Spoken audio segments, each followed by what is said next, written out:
Well, we are MRSA. I'm the lead singer and rhythm guitarist.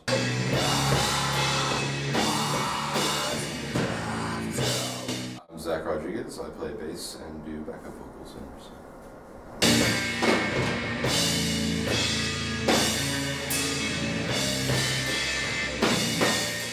Alright, when did you guys first form?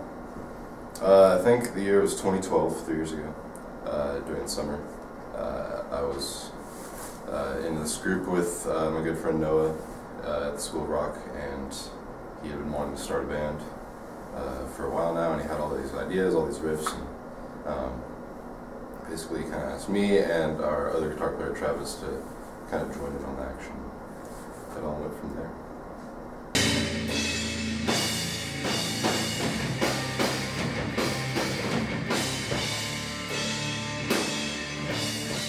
I guess the way we describe it to a lot of people is kind of a mix between kind of the kind of groove heaviness of like Mastodon and kind of mix between fast and slow kind of riffs, and mixed with kind of a Neurosis kind of metallic kind of darkness, I would say.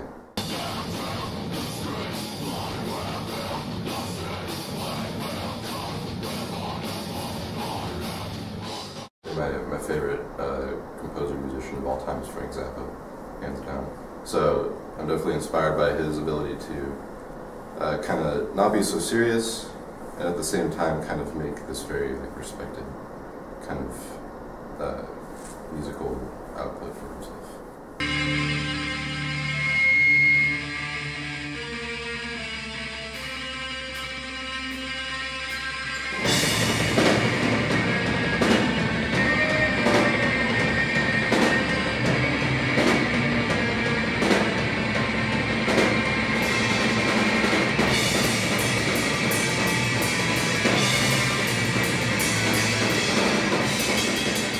So the first record is actually mostly material from our drummer, because he's the one who kind of got the band going.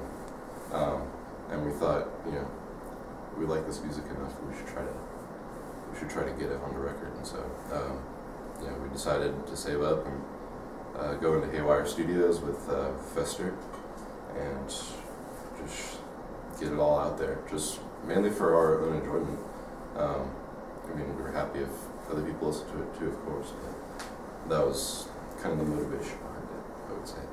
So we've got a new record coming out at some point, no label backing us. So I think we get kind of trapped in this world sometimes where it's like, you know, there's the DIY scene, and then there's kind of like the play for opening bands, sell a bunch of tickets kind of scene. And they both kind of don't really intersect that much. But I feel like what's been interesting about us is we're kind of trying to fit into both of those kind of areas. Kind of like we're a stage metal act, but also, you know, we could play your house show if you want to, kind of thing.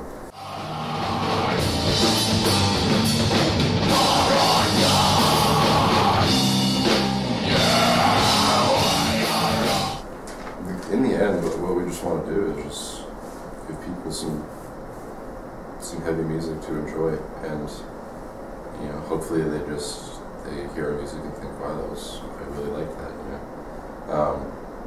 I mean, we're certainly not trying to make music for other people, but I think it's more rewarding that way because we make it for ourselves and that we really like it, and then if other people like it as well, then that makes us like very happy.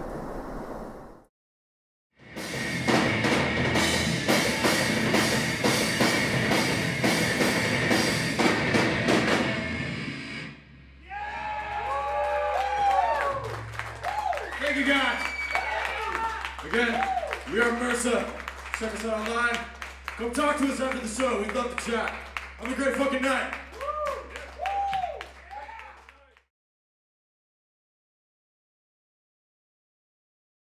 It's our last one, man. This one goes out to all the unfortunate Christians in the audience. That's what you're going to do. You're going to pray, and you're going to worship, and you're going to burn.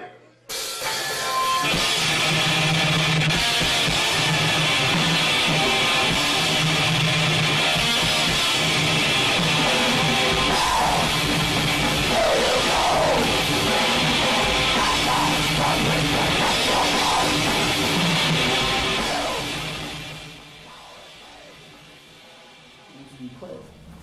Dave Phillips, drums. I'm Skylar Guzman, and I scream and Blake guitar. So,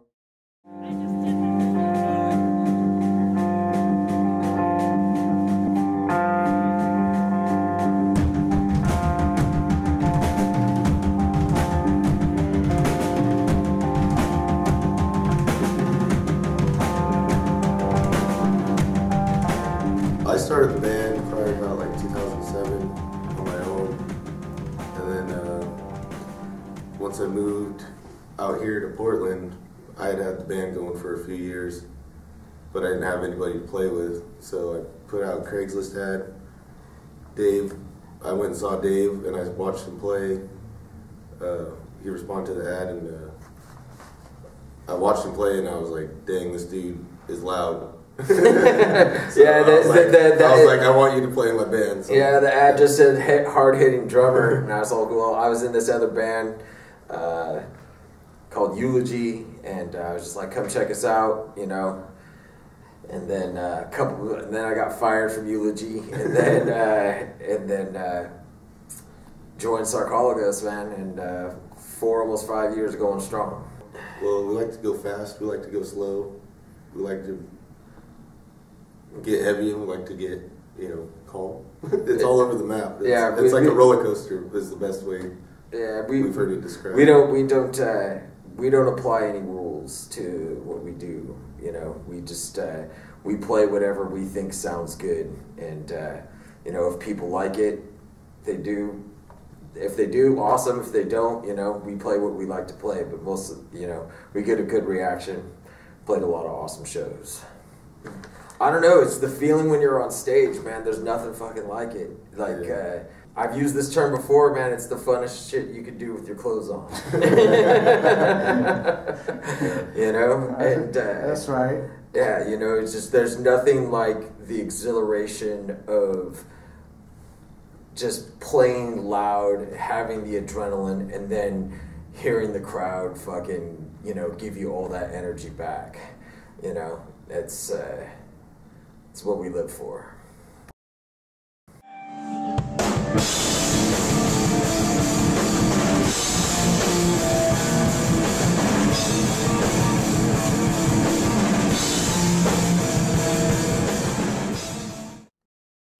Who are some of your influences? Oh man, Sabbath. Yeah, Morbid Angel. At Soylent Green, but Yeah. But we also don't listen to just heavy metal. We go outside, Like Mr. Skinner. Mr. Bungle, Skinner, all kinds of stuff. Faith No More, Deftones, but a lot of the heavy stuff: Death, Megadeth, Acid Bath, all kinds of stuff. What do you think of those early groundbreakers like Venom or Bathory? Great bands. They put out a lot of good stuff and changed a lot of stuff. I really like. Oh, sorry, I'm interrupting. I really like Celtic Frost. Celtic Frost was the one that did it for me.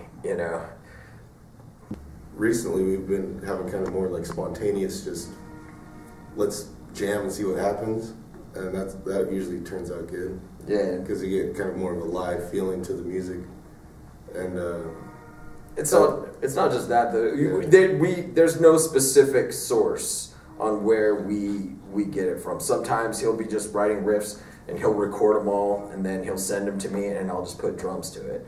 Other times one of our songs, Torturous Halls of Earthly Existence, the last 3 minutes of that song was completely improv that we recorded.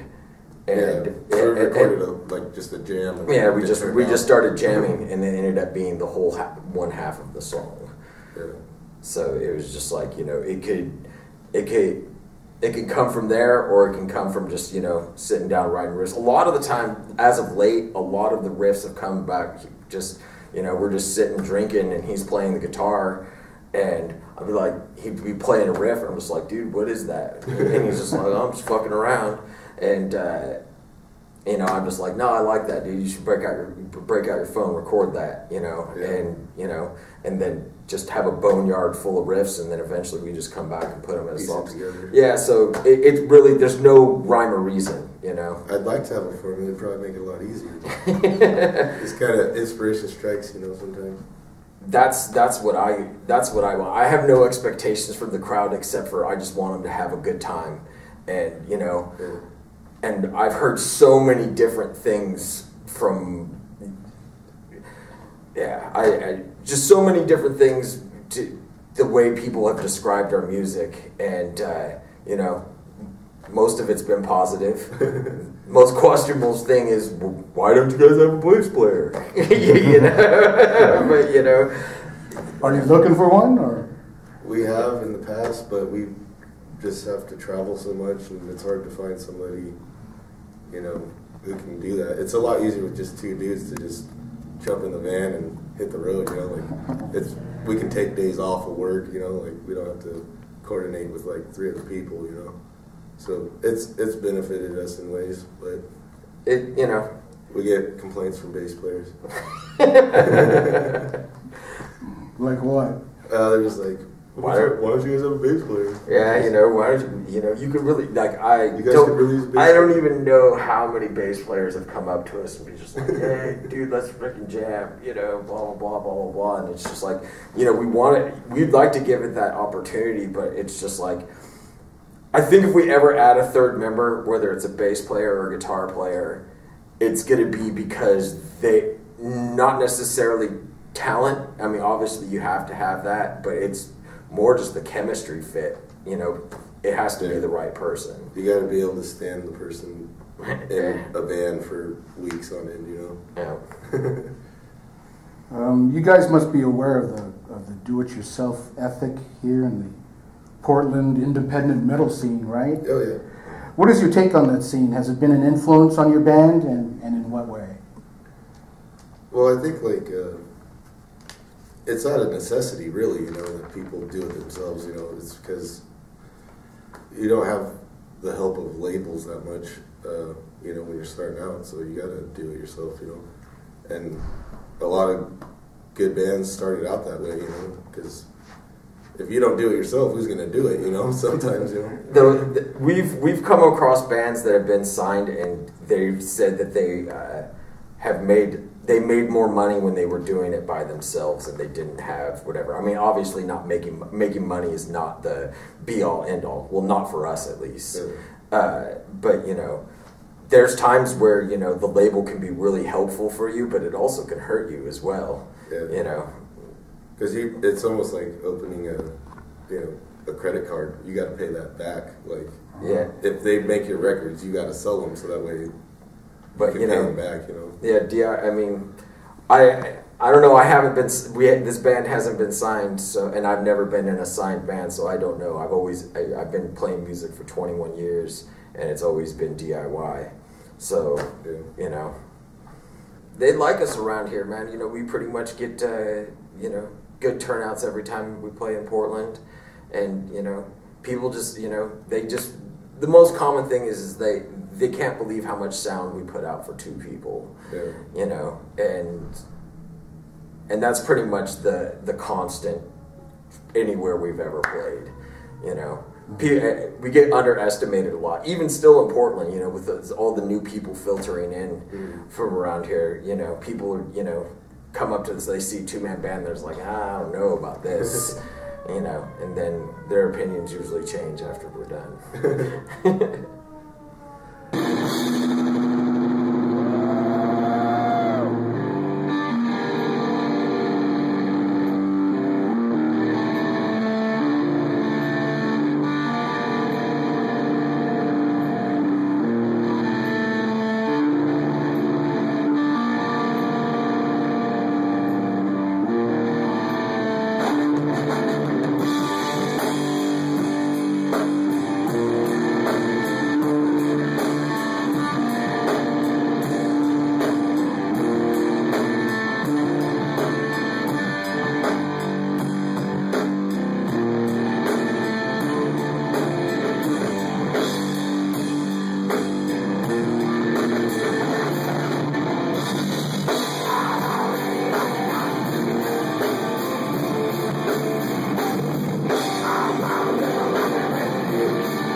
was told to ask this.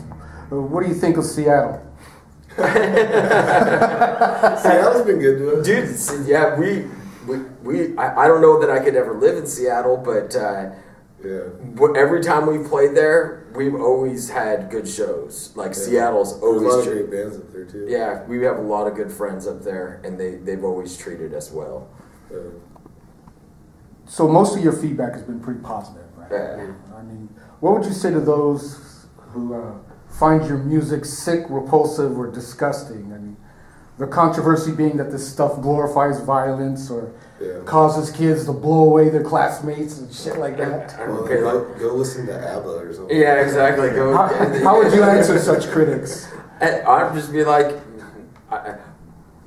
be like, go fucking turn on, blast your Nickelback record, dude. Go look at your photograph. Yeah.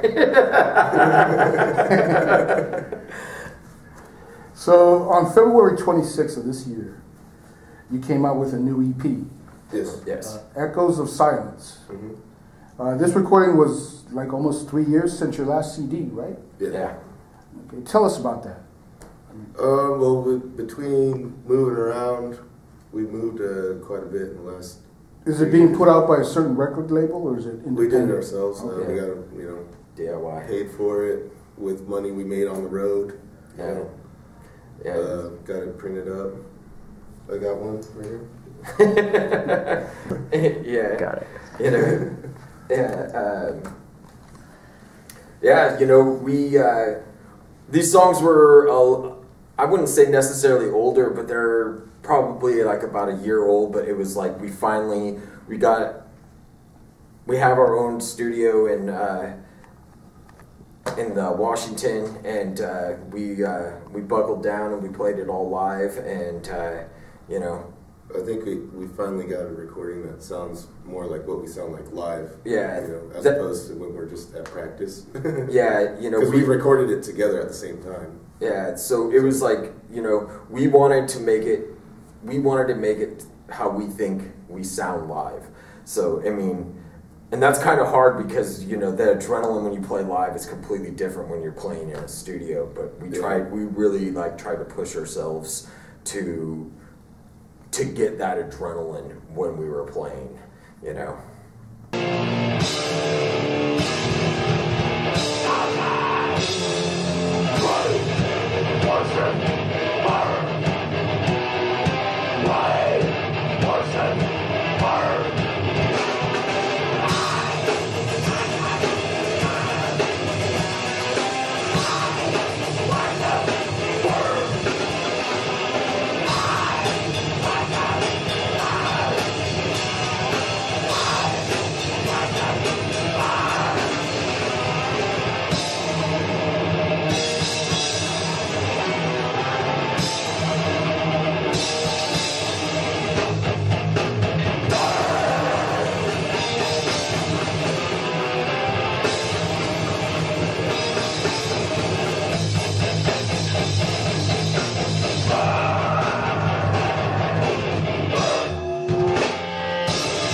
We came out from Portland. If you want some shirts and stuff, help us out some gas out of your ass. Stick around. You guys fucking rule. Fantasy-wise, if you had a chance to tour with a big name band or open up for one, who would it be? For me, I already know what it would be. We've had this discussion before. For me, mega tour. Yeah, if it was up to me, it would be Sepultura, Soylent Green, and Entombed, there's so many. I could probably make that list 100 bands. You know what I mean? Or just walk it. We'll just play. We'll have Morbid Angel and Iron Maiden. That's it. Fucking rock out, man. That's a good sign out.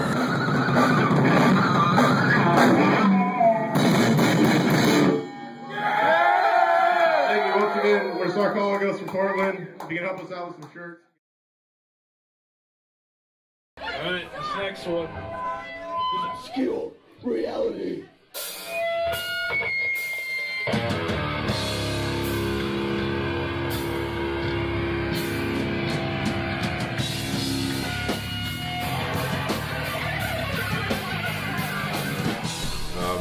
Shaq, and I play bass guitar. I'm Aiden, I play drums. Sergio, vocals. I'm Alex, and I play guitar.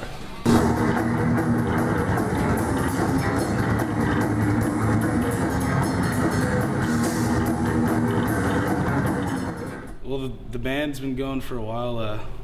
We had different lineups, but this lineup formed what, August? Like 6 months ago. August 2015. Yeah, and 1991. It's been Florida. going good. Describe the music of Mangled Corpse. Death metal. Old school death metal. Aggressive.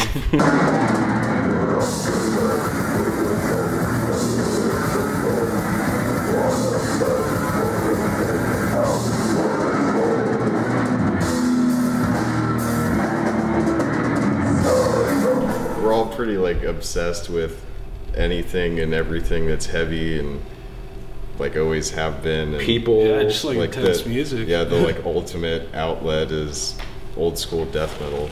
It's just aggressive, you know? When you're pissed off, you know, put on some death metal and chill out. That's what I think.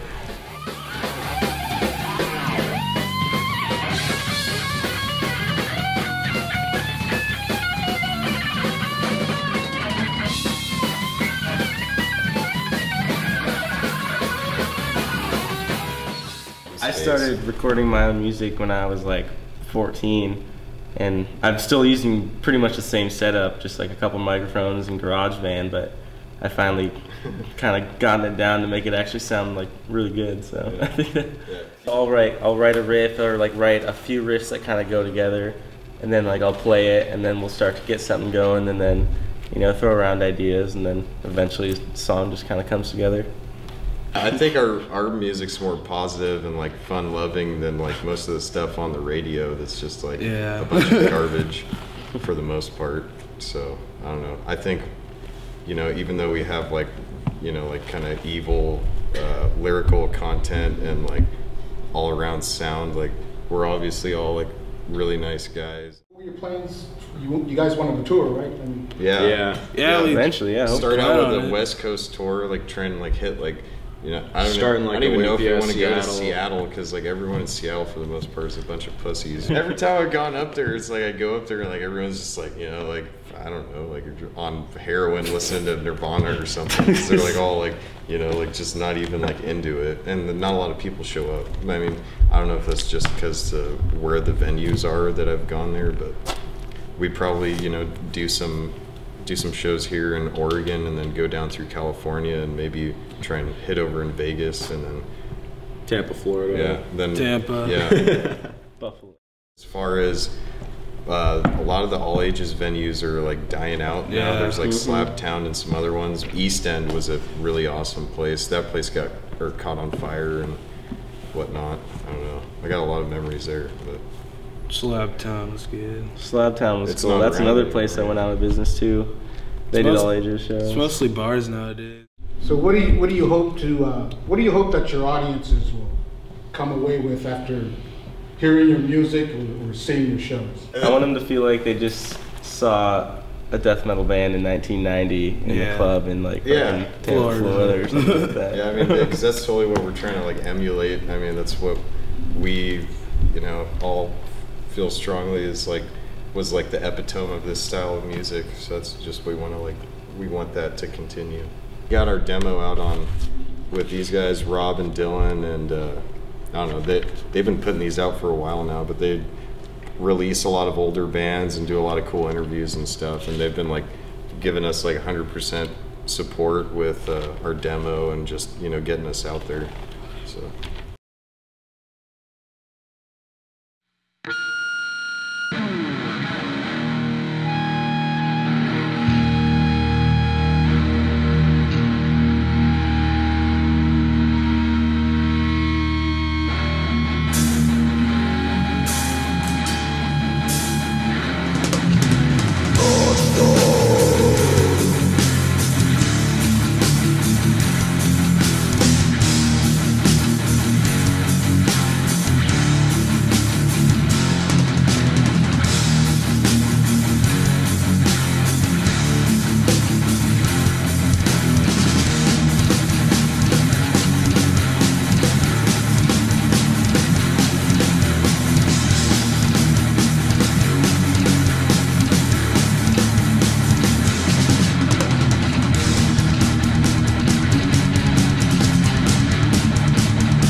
You're